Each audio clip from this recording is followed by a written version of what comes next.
2020년 2학기 유원대학교 교양학부에서 개설한 발명특허 강의를 담당한 김승래 교수입니다. 어쨌든 여러분들과 한 학기 동안 이렇게 만나 뵙게 돼서 반갑게 생각합니다.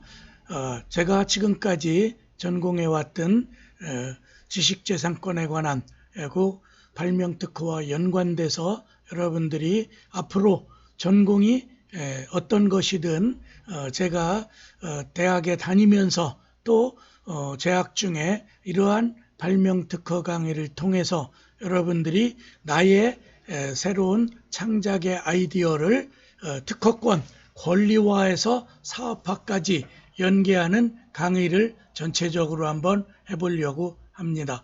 어쨌든 이 발명특허라는 강의는 우리 유원대학교에 발명특허 학과도 있지만 또 제가 여러분들에게 전달해 드리려고 하는 것은 지식재산권에 대한 전체적인 흐름과 또 4차 산업혁명에 있어서 우리가 앞으로 어떠한 방향으로 국가의 신성장 동력을 뻗쳐나가야 될지, 그래서 4차 산업혁명 관련되는 AI, 인공지능이라든가 또 IoT, 사물인터넷, 또 그 다음에 무인 자율 주행자동차라든가 또 그 다음에 스마트 팩토리, 스마트 팜, 스마트 시티와 같은 전체적인 사회적 구조 모습, 이른바 지능정보 사이에 있어서의 그 4차 산업혁명의 발명특허, 이런 부분도 연결해서 강의해 드리려고 합니다.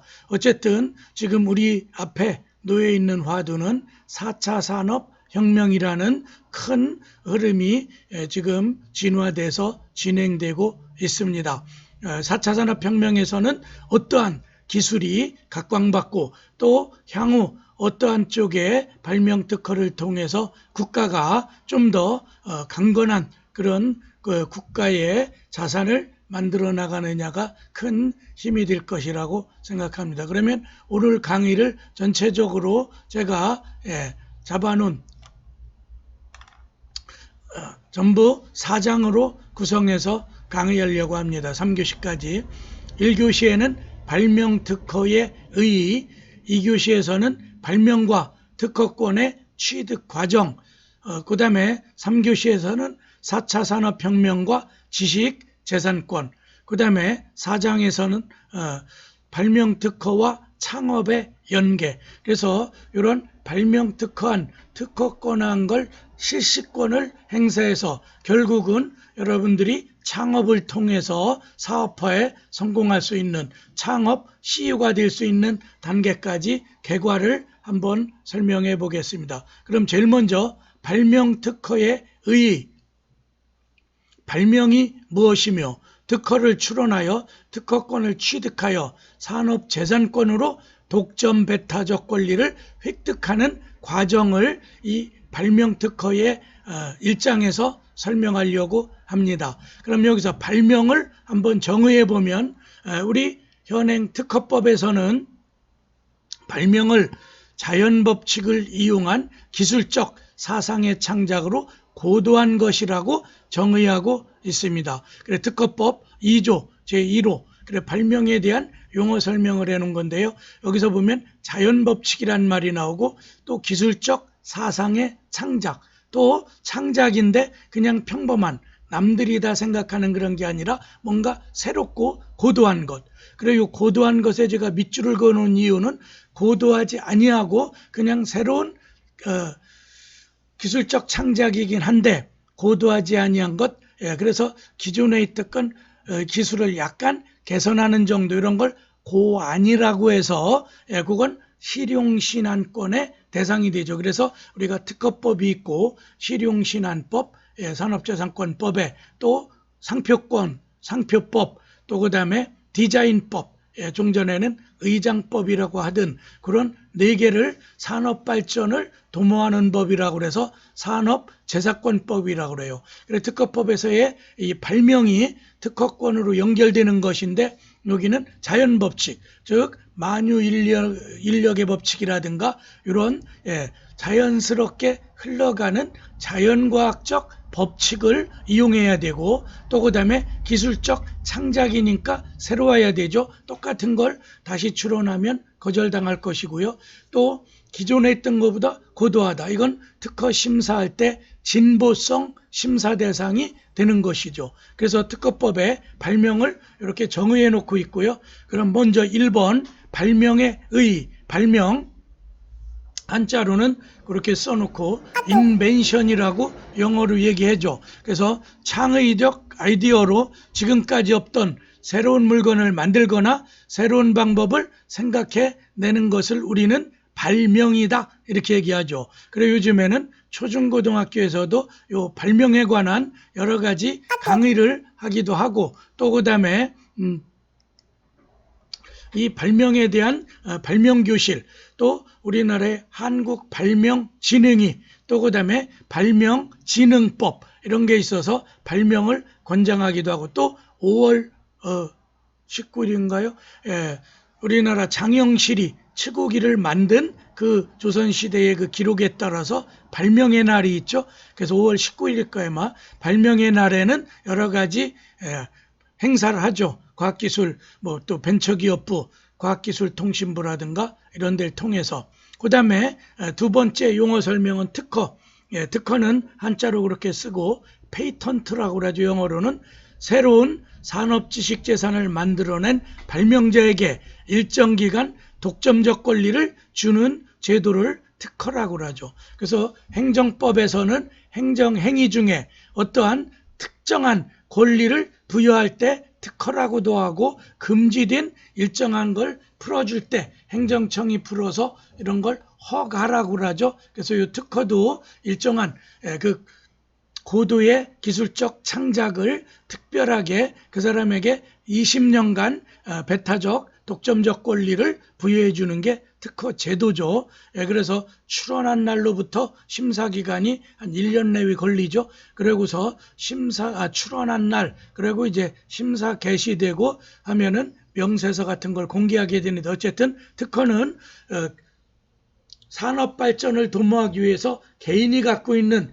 기술적 사상의 창작을 공개해서 이른바 청기화장수의 비극을 없애자. 그건 뭐냐면 청기화장수가 자기 고유의 청자적 방법 내지는 기화를 청기화로 만드는 그런 기술을 공개했으면 지금까지 이어질 텐데, 그게 공개되지 않고 혼자만 알고 있다가 결국은 기술이 단절되어 있는 거죠. 그래서 이 특허는 산업발전이라는 게 명세서 공개제도, 또 20년이 지나면은 이 특허가 해제돼서 누구나 다 그 기술을 활용해서 로열티 실시권을 얻지 않더라도 그 기술을 다른 사업자들이 쓸 수 있게 되죠. 그래 최근에 비아그라 있죠. 그 화이자라는 미국 제약회사가 만든 이런 일종의 뭐 성기능 개선제 정도 됐죠. 어마어마한 반향을 불러일으켰던 발명 중에 하나인데 20년이 지나서 지금은 해제가 됐죠. 누구나 그 비아그라 성분을 분석해서 그와 유사한 이른바 카피약을 만들 수 있는 거죠. 그 다음에 특허제도의 첫 번째 목적은 발명자 권익을 보호함으로써 발명을 장려하는 데 있다. 두 번째 목적은 정보를 공개함으로써 관련 분야의 기술 발전에 기여할 수 있도록 하려는 것이다. 그러니까 여러분들이 특허 제도의 목적은 두 가지죠. 그 발명자 권익, 독점 배타적 권리를 20년간 부여해 줘서 누구나 이런 창의적 아이디어를 그 특허 출원에 또 명세서를 통해서 공개하라. 또 두 번째 목적은 이 정보를 명세서로서 공개함으로써 그 기술 발전, 타인도 그런 기술을 참조해서 거기다가 조금 개선 발명 같은 걸 할 수 있겠죠. 물론 이제 상당 부분 기존에 있던 발명과 저촉이 되거나 중첩이 되면은 특허를 얻어내진 못하겠죠. 그래서 신규성, 진보성, 산업상 이용 가능성 이 세 가지가 특허 요건이 되는 거죠. 진보성에서 다른 기술보다 앞서가야 되거나 개선된 점이 뚜렷해야 특허를 얻어내겠죠. 그 다음에 발명의 종류와 가치, 첫 번째, 가로 1번의 발명의 종류, 물건의 발명, 가장 흔한 여러분이 많이 생각하는 일반적인 거죠. 물건이나 물질 자체와 같이 구체화된 형태를 가진 발명을 물건의 발명이다. 그래서 일반적으로 가장 많이 여러분들이 생각하고 계신, 그래서 자동차의 어떤 부분을 개선한다라든가 부품을 통해서, 또 여러분들이 뭐 에디슨이 발명했던 전구가 있는데 그걸 LED 기법, LED의 발광 다이오드를 이용해서 물건의 발명을 하겠죠. 그 다음에 두 번째는 방법의 발명이라는 게 있는데, 이건 제법, 어떠한 그걸 만들어내는 공정 프로세스 정도 되겠죠. 또 용도 등과 같이 구체적인 형태를 물건을 발명하는 게 아니라 편리함을 얻기 위한 그러한 방법 특허도 가능한 거죠. 그래서 여러분들이 소프트웨어 같은데 그런 방법의 발명이 많죠. 비즈니스 모델 같은데. 그 다음에 세 번째는 물건을 생산하는 방법의 발명, 물건을 생산하는 생산 과정의 발명. 그래서 여러분들이 A라는 제품을 만드는데 기존의 공정은 가령 A부터 Z까지 뭐 이런 아주 복잡한 공정이 있다면 그 중에 공정을 과감히 생략하거나 또 어떠한 그 시약 같은 걸 일부 빼도 똑같은 성능을 내는 그런 걸 생산하는 방법을 창안하는 것도 발명이 되죠. 그 다음에 요즘에 이제 많이 비즈니스 모델 같은 데 활용되는 시스템의 발명이라는 게 있죠. 형태가 없으면서도 사무 처리 속도를 변화시키는 발명. 특허 실무상 이런 시스템의 발명은 굉장히 좀 엄격하게 적용해서 발명 특허 등록을 내주는데, 이 시스템, 그래 여러분들이 가령 컴퓨터 클라우딩 시스템 뭐 이런 것도 있겠고, ICT의 또 정보통신 기술 같은 데는 이런 시스템 발명 같은 게 적합한 발명 형태가 되겠죠. 그래서 발명의 종류를 더 많이 분류할 수는 있겠지만, 저는 물건, 방법, 또 물건 생산 과정 방법, 시스템, 이런 네 가지의 발명의 종류를 소개했고요. 가로 2번에 발명과 창의력.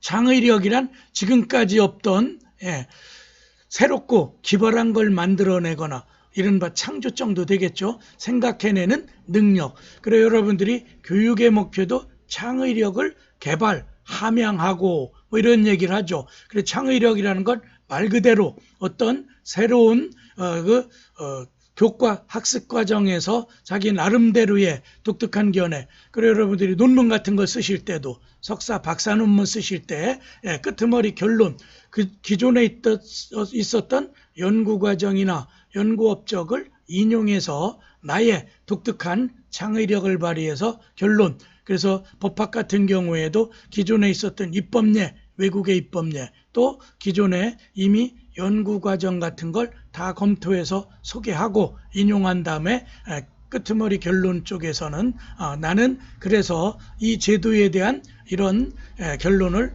새롭게 연구했다.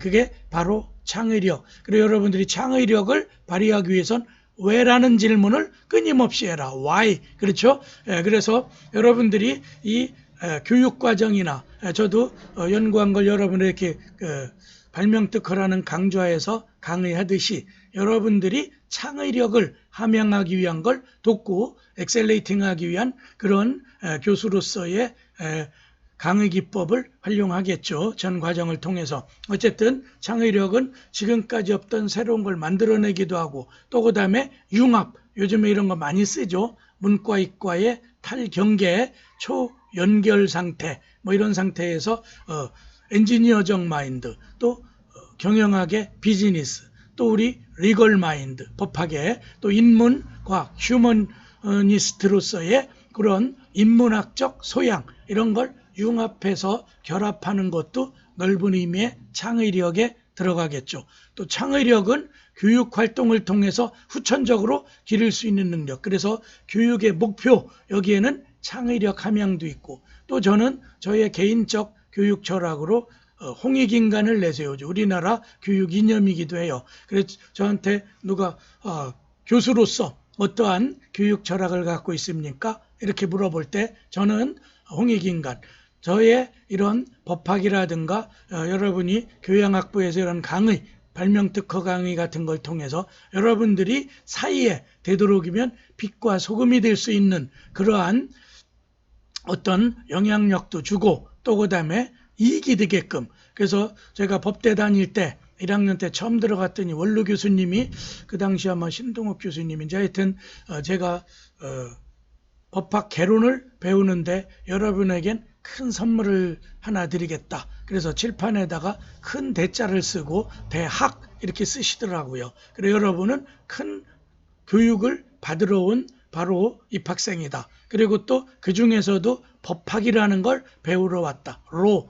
그래서 여러분이 배우는 법학은 정의를 이념으로 하기 때문에 사이에 어떤 법을 악용하거나 약간 법비식으로, 그렇죠? 공비할 때 비자예요. 그래서 법을 어떤 매매수단 또 사업수단, 영업수단으로 쓰는데 급급해서 여러분들이 어떤 변호사 자격이나 기타 법무사도 있고 뭐 여러 가지 유사직역의 자격 또 내지는 법학을 활용해서 직장 생활을 할 때 거기서 여러분들이 배운 또 정의를 추구하는 그런 행동을 하고 그런 결정을 해야 되지 내의 알량한 법지식으로 그걸 가지고 여러분들이 법비로서 그런 어떤 공비와 같은 그런 행위를 해서는 안 된다. 그러므로 여러분들은 큰 학문을 하는 것과 동시에 또 정의, 저스티스를 위해서 여러분들이 활동하고 이거는 평생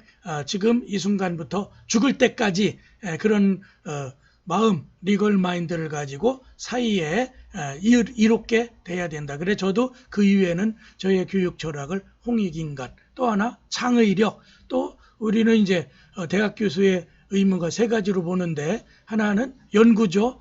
제가 이렇게 논문 쓰고 학회서 발표하고 뭐 이런 연구활동, 또 교육이죠. 지금 여러분들을 위해서 이렇게 교양 강좌를 하기도 하고, 또 하나는 봉사죠. 제가 배운 지식을 사이에, 그래 저도 컨설팅을 한다라든가 또 저의 법률 상담, 그래서 답답한 걸 저에게 묻게 되면 또 저는 사무장 경력이 한 15년 되기 때문에 지금도 제가 이제 일정한 그런 로펌 활동을 하고 있는데 여러분들이 궁금했던 점 이런 건 저한테 상담해 주시면 제가 얼마든지 컨설팅을 해드릴 수 있어요. 그래서 창의력은 이런 교육 활동을 통해 후천적 능력을 기르는 방법 중에 하나다. 또 하나 창의력은 기존의 요소들로부터 쓸모있는 결합 내지는 요즘에 유행하는 융합, 컨버전스죠.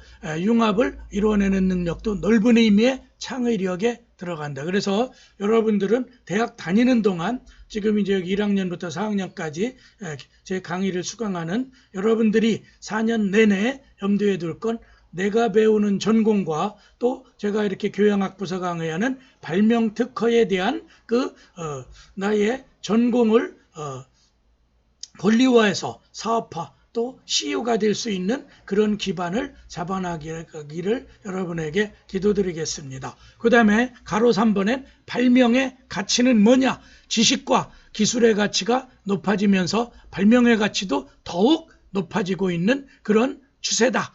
그게 이른바 그래서 왜 발명특허라는 걸 교양학부에다 개설해서 여러분들 그 여러 학과에 관계없이 이런 과목을 듣게 하냐면 이런 발명의 가치를 실현하기 위해서죠. 지식과 기술의 가치가 높아지고 또 고도의 창작을 해서 여러분들이 특허 출원을 통해서 나의 권리를 20년간 보호받을 수 있는 그런 게 바로 발명의 가치가 되겠죠. 여기까지가 발명의 종류와 가치 큰 2번이고 그 다음에 발명의 종류에 대해서 설명해 보겠어요. 먼저 착상 발명이라는 게 있죠.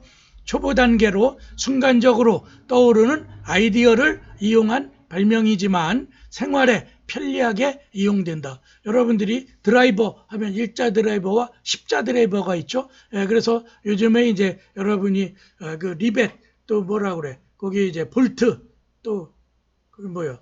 일종의 이제 그 돌려서 그런 걸 십자 드라이버라고 하는데 기존에 일자 드라이버는 그 십자 드라이버 열십자로 돼 있는 그 나사못을 돌리는데 강하게 조여줄 수가 없고 또 마모될 수가 있죠. 그래서 가운데 하나를 더 그어서 십자 마크로 그려서 만든 드라이버. 또 콜라병이 여러분들 보면은 위에 딱딱하게 도 돌렸다는 것도 있겠고, 또 코카콜라병에 그런 손에 딱 잡기 좋게 굴곡이 진 병. 그리고 그 코카콜라 병은 그게 입체 상표이기도 해요. 미국의 코카콜라 회사가 또 코카콜라에 들어가는 그 코크죠.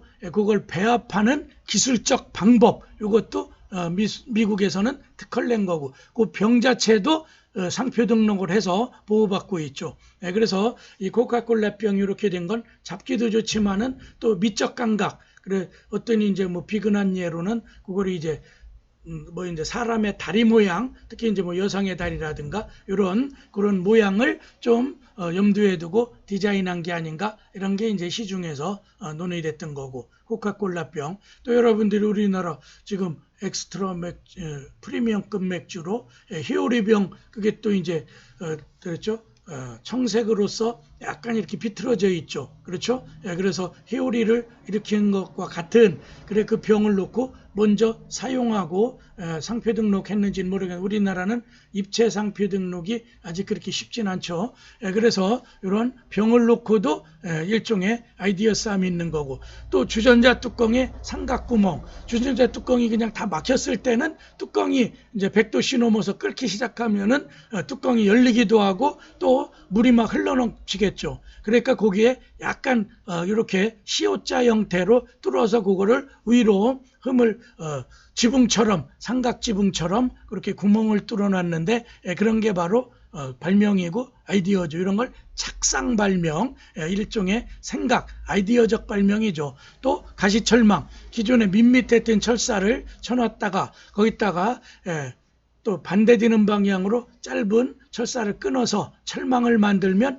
도둑 침입도 방지하고, 또 양떼, 우리가 방목하던 양떼를 멀리 가지 않게끔 그렇게 해놓으면 그 가시철망이기 때문에 양들이 거기에 이제 경험으로 알겠죠. 그런데 찔린다라든가 이러면, 또 군부대 같은 데 보면은 가시철망을 이렇게 이제 타원형으로 쳐놔서 외부에 침투를 막고 보안을 유지하는 거죠. 이런 것들이 착상 정도, 이런 거죠. 지우개에다가 연필에다가 지우개 달기, 오른쪽에 그림 그려놨죠. 그러니까 기존에 있을 때는 연필만, 또 지우개만 따로, 물론 이제 그렇게 해서 지우개를 크게 쓰고 그러는데 도움도 되지만 가끔은 지우개 찾느라고 한참 또 헤매겠죠. 어디 갔어 이거 막 이러면서. 그럴 때 연필 끝에 거기다가 동그랗게 거기에 이제 해서 지우개를 같이 부착해 놓은 이런 게 간단한 착상 발명. 어떻게 보면 창작력이 좀 약하겠죠. 그 다음에 응용 발명. 그래서 오른쪽에는 계산기가 나오죠. 과학 발명보다 한 단계 낮은 발명이긴 하지만 착상 발명보단 한 단계 높겠죠. 약간의 수련과 전문 지식만 있으면 가능하다. 그래서 전자기산의 배치, 또 요거는 이제 스마트폰이네요. 그래서 스티브 잡스, 그 유명한 지금 이제 애플의 창업자인데 돌아가셨죠. 그래서 이제 스티브 잡스가 대학을 다 졸업하지 못하고 중퇴했는데 뛰어난 아이디어 감각이 있고, 그래서 그 스티브 잡스가 처음엔 애플이라는 프로그램, 또 컴퓨터 이런 걸 처음에 창작해서 발명을 했는데 조금 더 지나니까 컴퓨터를 쓰는데 이게 늘, 데스크탑은 책상 위에 설치됐거나 사무실에 그걸 들고 지고 다닐 수는 없잖아요. 그럼 손안에 컴퓨터를 만들면 어떤가, 이런 뛰어난 디자인적 아이디어를 갖고 있었던 거죠. 그래서 거기에 배치, 그래 여러분들이 그 스마트폰 그림에 나오듯이 여러분이 갖고 계신 뭐 갤럭시 20, 또 IP, 애플, 그렇죠? 그 아이폰 지금 몇인지 모르겠는지 하여튼 뭐 그렇게 여러분이 핸드폰을 보면은 그 안에 윈도우식의 창을 갖고 있고, 그래서 윈도우에 있던 그런 편리한 거를 누구나 모바일 늘 내 곁에 있어서, 그래 요즘에 이제 코비드 19 시대에도 팬데믹 시대에도 여러분들이 QR 마크 이런 거 이제 스마트폰에 사진 찍어놨다가 그걸로 나중에 이제 역학조사 이런 걸 할 때 그런 걸 바로 방문자를 체크할 수 있는 이런 것도 하죠. 그래서 오른쪽에 있는 그런 스마트폰의 스티브 잡스의 창작품, 응용 발명이죠. 기존의 윈도우 플러스 손안의 컴퓨터. 그래서 이제 빌 게이츠도 엄청 스티브 잡스를 부러워했죠. 자기는 상상도 못했던 디스크탑에 창이라는 윈도우 창이라는 걸 통해서 인터페이스를 엄청 편리하게 한 발명을 했지만 나보다 더 뛰어난 스티브 잡스가 여러분들 모바일 시대를 열었다. 그래서 나중에 이제 빌 게이츠만큼 그 사업적 성공을 하게 되는 이런 얘기죠. 그래서 더하기 발명 기법을 응용한 발명으로 휴대폰 플러스 카메라. 그래 여러분이 뒤에 보면 다 카메라. 요즘엔 카메라도 렌즈가 3개, 뭐 4개 막 이렇게 돼 있어서 광각으로 또 입체적 찍고 그래 이제 앞으로 디지털 카메라가 이 휴대폰에 카메라가 장착되면서 사실상 디지털 카메라가 많이 사양산업 물론 작품 사진이나 큰 걸 찍을 때는 광각 렌즈나 이런 걸 통해서 디지털 카메라를 활용하고 또 기존의 수동 카메라도 같이 아직은 존재하긴 하지만 이 휴대폰에 카메라가 장착됨으로써 훨씬 편하죠. 왜? 찍자마자 바로 자기 스마트폰에 저장도 되고 그 자리에서 SNS 저는 이제 주로 페이스북을 활용하는데 페이스북에 올리기도 하고 또 트위터에다도 올리고 또 그다음에 카스토리에다가도 사진을 바로 전송할 수 있고 또 개인끼리 SNS를 통해서 카톡으로 이미지 파일을 보내기도 하죠. 그래서 엄청 편리해졌죠. 이걸 응용 발명, 휴대폰 플러스 카메라와 같이 서로 다른 것을 합쳐서 새로운 걸 만들 때 응용, 착상보다는 한 단계 위죠. 마지막 3번째는 과학 발명, 가장 고도한 발명으로 무에서 유를 창조하는 발명. 그래 일반적으로 여러분이 생각하고 제 강의 듣기 전에도 발명이라면 이런 것일 거야. 특허라는 건 이런 게 특허받는 거야. 막연히 생각하셨던 그런 게 과학적 발명. 그래서 아무나 하는 게 아니지. 어렵지. 이런 생각이죠. 그런데 아까 착상 발명이나 응용 발명 같이 약간의 생각을 조금 뒤집어 보면 우리 주변에는 얼마든지 발명이 많죠. 그래서 우리가 발명의 날, 발명왕 이런 상을 주는데 뭐 그 사람이 특허를 낸 게 뭐 한 5, 600개 된다. 또 그다음에 지금까지 발명 특허의 그런 노트만 해도 한 5, 60권 된다. 그래 거기에는 꼼꼼하게 다 메모해 놓은 것도 있고 그중에 일부는 특허 출원해서 몇백 개의 특허를 얻어내기도 하고 그리고 어떤 때 보면은 주부도 있고 또 직장 평범한 사원들 그래 여러분들도 제 강의를 통해 얼마든지 착상 발명, 응용 발명 수준은 여러분도 얼마든지 할 수 있고 또 전공여에 따라서는 엔지니어, 공대생들이나 이런 분들은 과학 발명 또 그다음에 사회과학도 과학 발명이 되는 거예요. 법학에서도 아까 시스템 그래서 저는 최근에 리걸테크라는 논문을 써서 제가 대한법무사에 관해서 7월경에 발표했고 최근에 이게 학술지에 실려서 법이론 실무학이라는 데 올라가 있어요. 게재됐는데 지금 앞으로 향후 제가 전공한 법학은 엄청난 변화 미래의 법률 시장도 제가 예측해보고 또 변호사업계, 법무사업계 또 기타 변리사업계 특허 쪽에 또 그다음에 기타 직역이 많죠. 노무사도 있고 그래 그런 데에 엄청난 그래 저는 시스템적인 그런 리걸 마인드를 형성해서 변호사들도 그렇고 인공지능을 활용하는 건 물론이고 또 그다음에 프로그램 같은 걸 그래 제가 이제 다른 곳에서 벤처 창업과 법률 강의할 때는 이른바 피스칼노트를 창작한 발명한 그래서 엄청난 CEO로 성장한 우리 교포 2세자 미국인 그래서 미국의 그 부모님 2분이 다 유학을 갔다가 미국 시민권을 따고 그 아들 2세죠. 아들인 황태환이라는 사람이 미국의 아주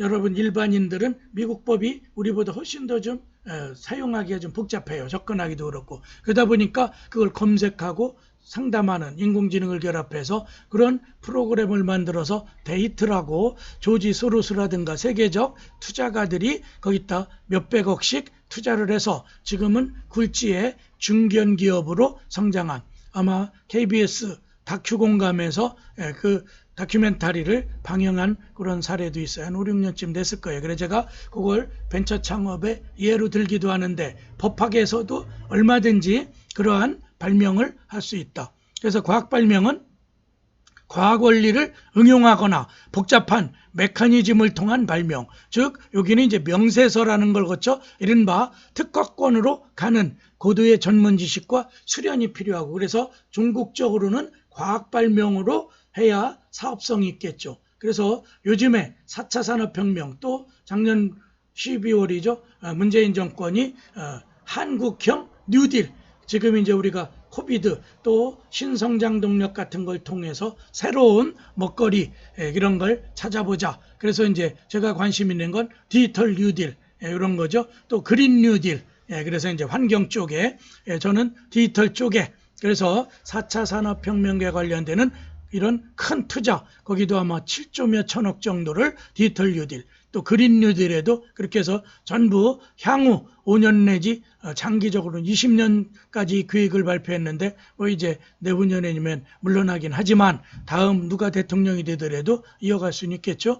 그래서 그걸 계속 지속적으로 해나간다면, 그래서 이제 제가 관심 있던 디지털 뉴딜에는 데이터 댐을 만들고 빅데이터, 또 인공지능, IoT, 사물 인터넷, 또 그 다음에 요즘 유전자 가위 이런 것들을 활용해서 모든 시스템을, 거기에는 이제 우리나라의 4차 산업혁명위원회도 있고, 또 과학기술 국가지식재산위원회도 있고, 또 정보통신위원회 뭐 많겠죠. 그런 데를 통해서 정책을 펴나간다. 그래 저는 책상 발명, 응용 발명, 과학 발명, 요게 실제적으로 여러분들의 발명의 단계로 나가고, 발명의 다음 파트에서 설명할 발명의 그런 과정이다, 이렇게 보시면 되겠죠.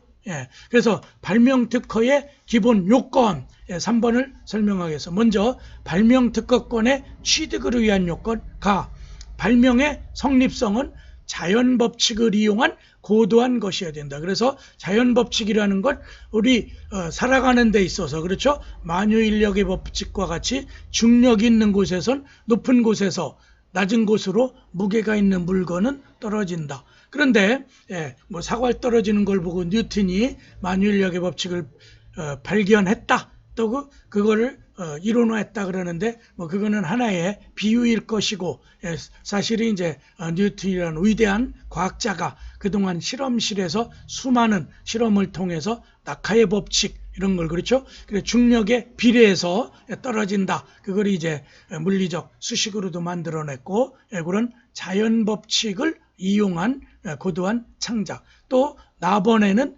산업상 이용 가능성. 산업이라면 넓죠. 기업보다 훨씬 넓은 개념인데, 여러분들이 어떠한 그 산업군을 이루어서, 그러니까 가령 건설업, 이것도 산업이죠. 또 그 다음에 토목업 이런 것도 있고, 또 그 다음에 ICT업, 통신, 정보통신업 이런 것도 산업이죠. 그래서 산업을 분류하면은 아마 수만 가지가 되겠죠. 그 안에 있는 직업이나 기업들은.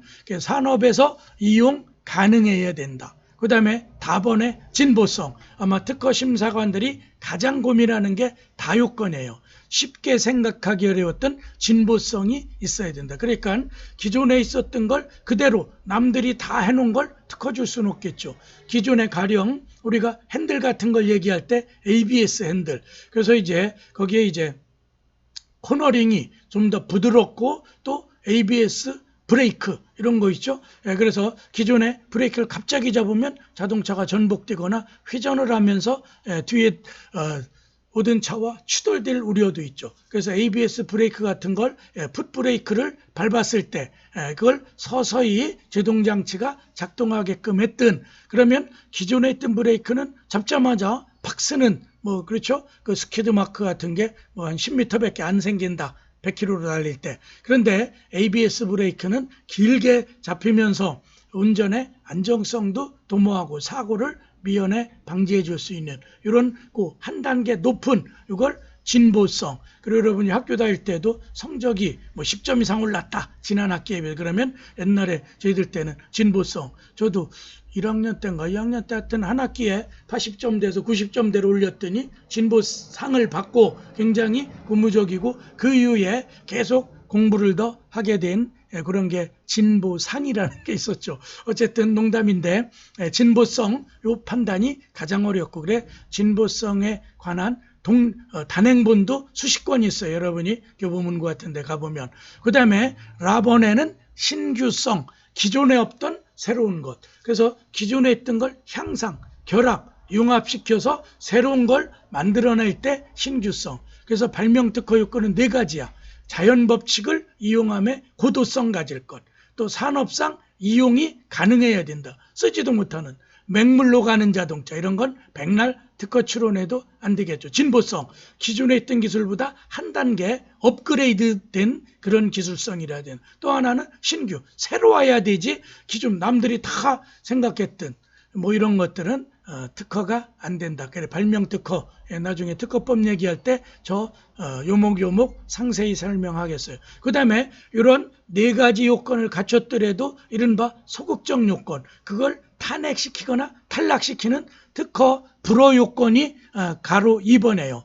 의의 요건을 충족한다 해도 특허를 2가지 요건에 해당되면 또 받을 수 없다. 하나는 가번의 공공질서와 미풍양속 해치는. 그리고 여러분들이 마약을 빨아들이는 이걸 하면은 훨씬 빠른 시간에 몸에 퍼지는 흡식기, 옛날 뭐 아편 이런 거 있었죠. 그런 걸. 또 여러분이 코카인 이런 걸 뭐 코에다 이렇게 넣는다고 그러나 뭐 쩐다는데 어쨌든 이런 공공질서, 마약의 그런 거는 아무리 위에 4가지 요건, 성립, 산업에 이용도 되고 또 새로워, 진보성, 신규성을 다 갖췄더라도 이건 어디에 걸려? 이른바 공공질서와 미풍양속 해치는. 그리고 우리 법학 배우다 보면은 일반적 무효 요건이 있죠. 공서양속, 선량한 풍속과 공공질서를 해치는 건 무효다. 아무리 각과 을이 계약을 의사표시를 통해서 맺었더라도. 그래 첫 번째 탈락 요건은 공공질서와 미풍양속 해치는 발명은 특허가 안 된다.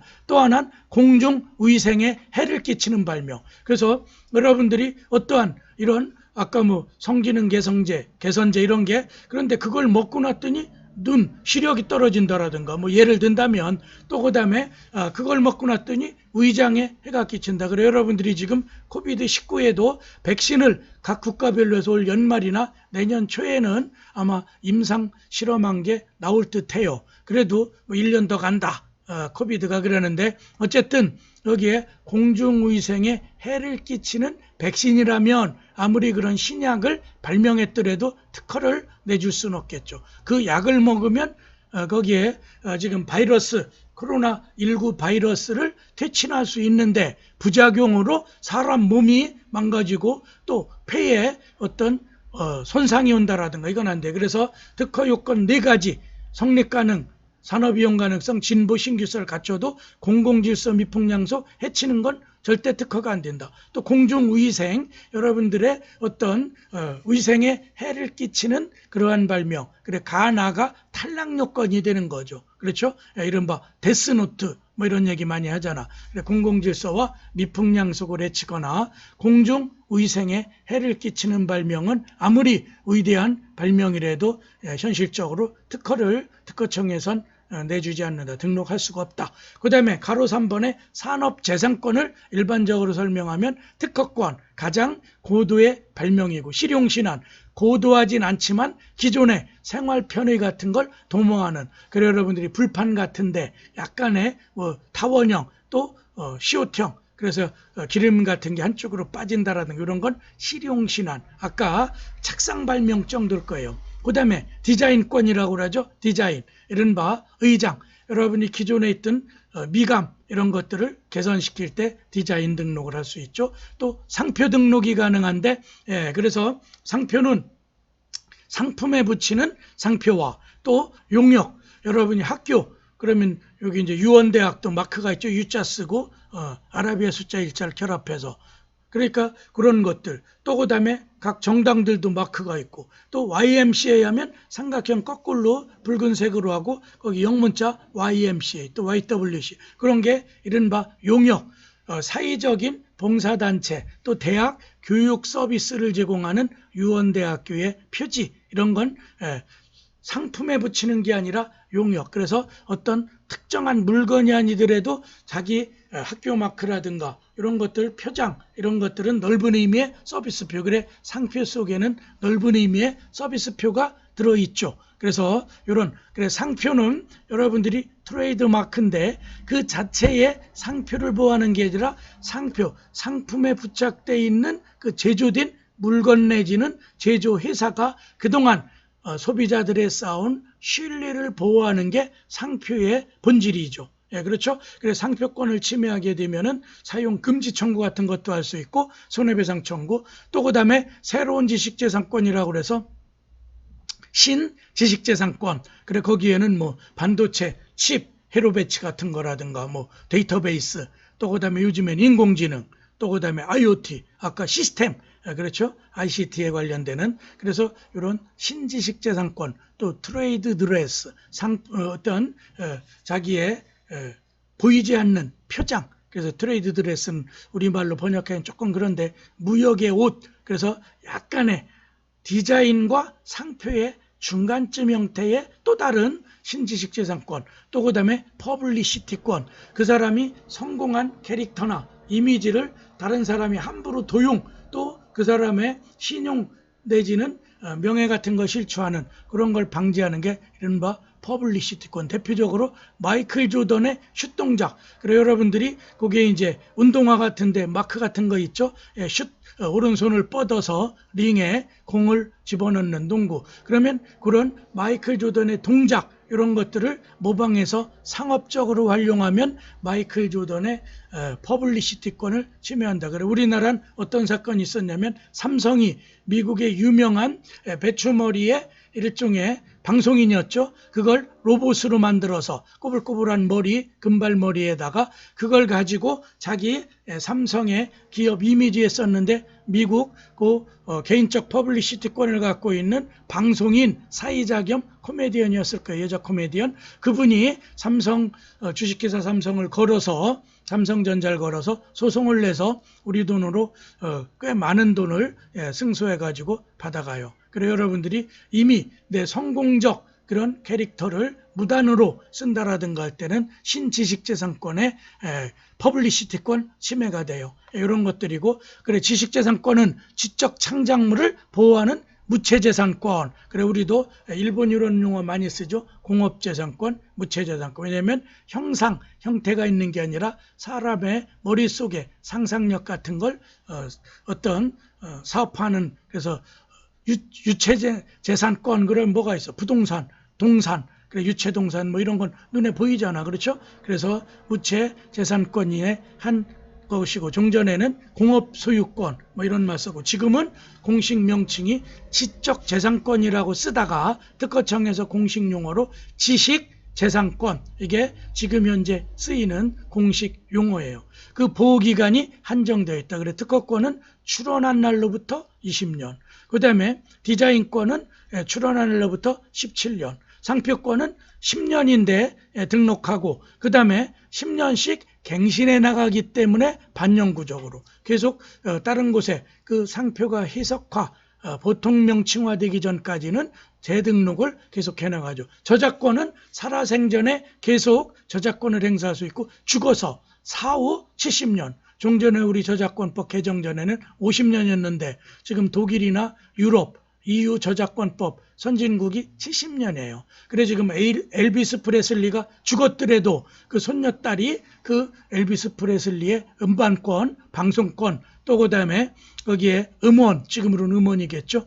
그런 것들을 행사. 또 김광석 씨는 죽었죠. 어쨌든. 그랬는데 거기에 부인이 상속인이죠.